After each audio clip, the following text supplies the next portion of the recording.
सर्वप्रथम तुम्हा सर्वांना दिवाळीच्या खूप खूप शुभेच्छा. नमस्कार मंडळी, मी सुनीता सुनीस किचनमध्ये तुम्हा सर्वांचा मनापासून स्वागत करते. तर दिवाळीचा फराळ तर बनवून झालेलाच आहे. तर दिवाळीत काही ना काही गोड तर लागतंच. तर सगळं आपण घरी बनवतो, पण मिठाई मात्र आपण बाहेरून आणतो.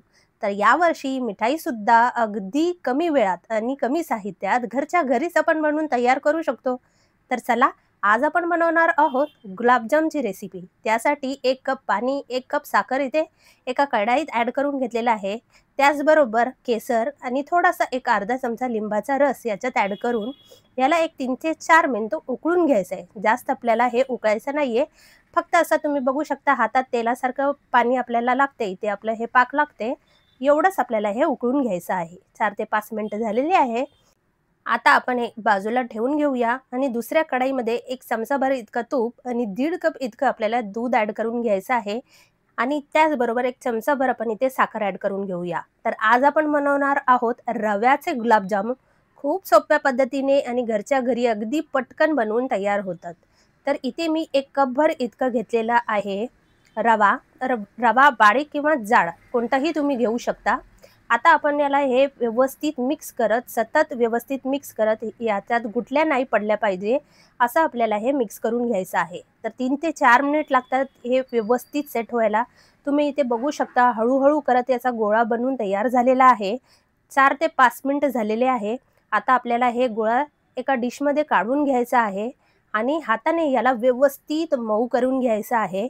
जितकं आपण याला मऊ करून घेऊ, तितकंच आपले जे गुलाबजाम आहे ते व्यवस्थित होणार, म्हणजेच अगदी खुशखुशीत मऊ होणार आहे.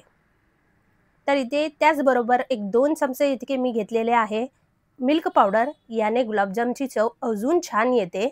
तर नेहमी आपण खवाचे, मावाचे किंवा पनीरचे गुलाबजाम तर करतोच. आज मी थोड्या वेगळ्या पद्धतीने रव्याचे गुलाबजाम केलेले आहे. तेही अगदी कमी वेळात आणि घरच्या घरी जे साहित्य उपलब्ध असतात त्याच्यात बनवून घेतलेलं आहे. तर 3 ते 4 मिनिटं हे जे रवा आहे व्यवस्थित हाताने मळून घेतलेला आहे आणि त्याचबरोबर असे आपल्याला एकसारखे असे गोळे म्हणजेच गुलाबजाम तयार करून घ्यायचे आहे. बघू शकता तुम्ही. आता आपल्याला हे तळून घ्यायचं आहे. तळताना आपल्याला एक गोष्ट लक्षात ठेवायची आहे, की जे तेल आहे ते अगदी मध्यम आचेवर गरम करायला पाहिजे. तुम्ही बघू शकता एक गुलाबजामुन मी ह्याच्यात घालून बघितलं, हळू बुडबुडे येत आहे. अगदी घातल्याच की येत नाहीये. आता आपल्याला हे असं हलवत तुम्ही बघू शकता कढाईला फिरवत तळून घ्यायचं आहे. इथे गुलाबजामुन तळायला आपला 7 ते 8 मिनिटं किंवा 10 मिनिटं सुद्धा लागतील.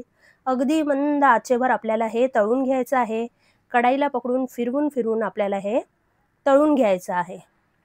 तर सुरुवातीला एक 4 ते 5 मिनिटं अजिबात याला आपल्याला हात लावायचा नाहीये, झाऱ्याने किंवा चमच्याने फिरवायचा नाहीये. फक्त कढाईला असं गोल फिरवत आपल्याला हे तळून घ्यायचे आहे. एक 4 ते 5 मिनिटं झाले की चमच्याच्या मदतीने आपण असं गोल फिरवत हे तळून घेऊया.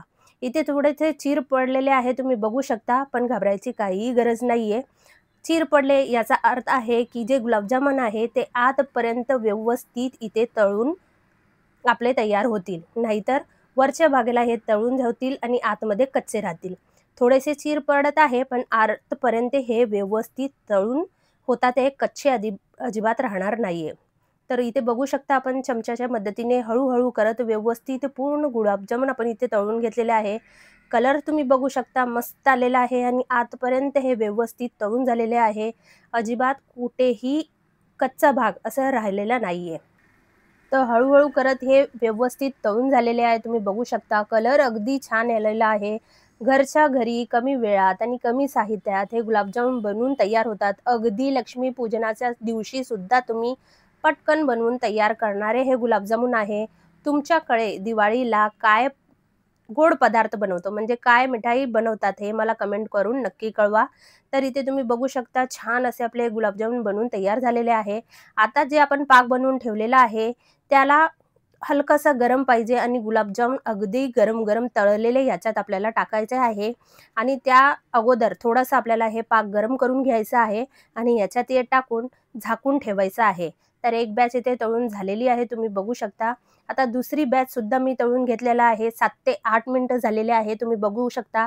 7 ते 8 मिनिटात पहिले जे तळून घातलेले गुलाबजामुन आहे ते फुलून मस्त छान फुललेले आहे आणि आता टाकलेले छोटे आहे. तर एक अर्धा तास जरी तुम्ही ठेवला झाकून याला, तर अगदी फुलून मस्त असे आपले गुलाबजामुन बनून तयार होतात. तुम्ही बघू शकता इथे किती छान कलर आलेला आहे आणि आतपर्यंत पाक मस्त मुरलेला आहे. एक अर्धा ते पाऊण तास याला लागतात.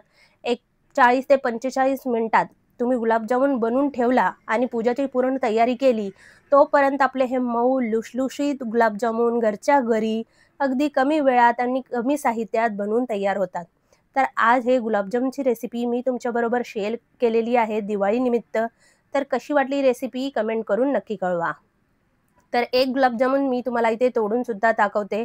तर तुम्ही ते बघू शकता, मस्त लुसलुशीत मऊ आतपर्यंत रस असं भरलेला आहे. तुम्ही बघू शकता मस्त मऊ असे आपले हे गुलाबजामुन बनून तयार झालेले आहे. जे पाक होतं ते आतपर्यंत मुरलेला आहे. कुठेही कच्चं राहिलेलं नाही आणि कुठेही सुकं किंवा कडक नाहीये. आतपर्यंत मस्त मऊ लुसलुशीत असे हे आपले गुलाबजामुन बनवून तयार झालेले आहे. कशी वाटली रेसिपी कमेंट करून नक्की कळवा. व्हिडिओ आवडला असेल तर व्हिडिओला लाईक करा, शेअर करा आणि सबस्क्राईब करायला विसरू नका. तर चला पुन्हा भेटूया. धन्यवाद.